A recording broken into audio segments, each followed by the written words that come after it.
कोल्हापुरात येऊन हे असलं पण काहीतरी आम्हाला बघायला भेटेल माहितीच नव्हतं. बरं आता आपण कोल्हापूरला येऊन ज्योतिबा देवाचं दर्शन तर घेतलं. मग आता आम्ही निघालेलो महालक्ष्मी दर्शनासाठी. पण त्याच्या आधी काहीतरी खावं म्हणून कार्यकर्त्यांसोबत भेळ खाल्ली आणि मग तिथूनच थेट आम्ही आलो महालक्ष्मी दर्शनासाठी. याच गर्दीतून कसं बस आज जात एकदाचं दर्शन घेतलं आणि आता एवढी गर्दी असल्यामुळे जास्त काही तुम्हाला दाखवता आलं नाही. पण मग इथूनच नंतरचा स्पॉट गाठत आम्ही आलो कनेरीमठ या ठिकाणी. प्रवेश मार्गावरच इथं महादेवांची मोठी मूर्ती होती. मग आज जाईल तसं अशा प्रकारच्या भिंतीवर कोरलेल्या मूर्त्या दिसल्या. इथं सगळं कलाकृत कामच बघायला मिळत होतं. काय अशा प्रकारे बनवलेली घरे पण भारी वाटत होती. मग नंतर पुढे आल्यावर इथं भूत बंगल्याची काहीतरी कन्सेप्ट असल्याचं आम्हाला कळलं. मग काही लगेच तिकीट काढून आम्ही सगळे आत शिरलो.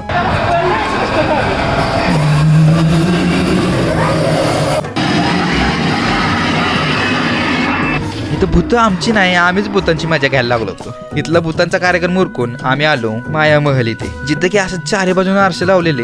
तिथून आम्हाला बाहेर पडायचं होतं. आणि मग इथला पण कार्यक्रम उरकून आम्ही आलो थेट जेवणासाठी. मग पोटभर जेवण करून लगेच घरचा रस्ता धरला. बरं मग भेटूत आपण पुढच्या अशाच भारी व्हिडिओ मध्ये. जय शिवराय, जय श्रीराम, जय शंभराज.